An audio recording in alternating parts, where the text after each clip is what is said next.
That was a horrible Super Bowl yesterday. I thought it was just boring. I couldn't place a finger on it. I thought the announcers maybe made it boring, but 38, 35, you think would be an entertaining game. I thought it was boring. And I didn't care who won. I wanted the Chiefs to lose, but whatever. And then a penalty at the end of the game. Now, they didn't call holding, call all game. And they called that. You don't call that call at that point in the game. And the referee had to know at the time when he called that the game was over. They know that when they're making that call. They know that when you make that call, they're going to run the clock out and the game's over. So it's just like I say, when you throw a Hail Mary up, they never throw a pass interference on that play. So they should have never called it. I'm not blaming them, the Eagles. I'm not blaming the loss on the Eagles for that call because it's called spade to spade. The Eagles had ample chances to win that game in the second half. They shit the bed. They choked the game away. So they lost the game. The Chiefs didn't win the game. They lost the game. But the bottom line is this. That call should have never been made.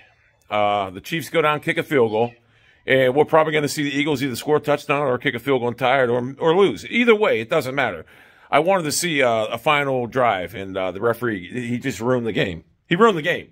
And I'm sure if the NFL, if Roger Goodell, if they had some kind of thing in place where they reviewed penalties and they threw a challenge flag on that, I'll guarantee that would have been overturned. Guaranteed, because the NFL wanted, Roger Goodell wanted the Eagles with a chance to win the game or tie it. That's what he wanted. He didn't want it to end that way. No one did. So that referee should never work a game again, because in that situation, you cannot call that call. You just can't. And I see people saying, so we're supposed to just throw the rules out at the end of the game? No. They do when the Hail Mary's up. They never call pass interference. There are certain times you do not call penalties, and that was one of them. That wasn't egregious. He didn't tackle him. I mean, that wasn't one of them penalties like, oh, you got to call it. No. So that's why that's not why the Eagles lost, but that was that was a horrible call. It was a horrible call. But yeah, and Pat Mahomes, I'm sorry.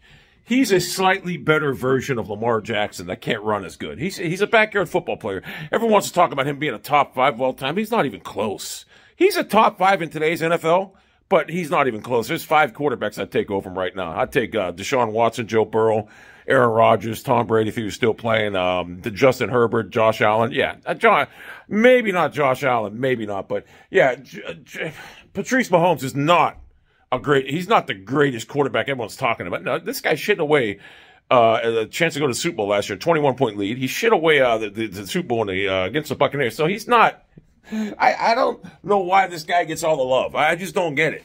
It's just amazing. I mean, he's good, but he's just a slightly better version of Lamar Jackson that can throw, and he can't run as good.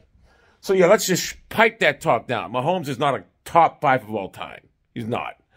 In fact, if the Eagles didn't shit that game away, we'd be talking about how he got beat in the Super Bowl again.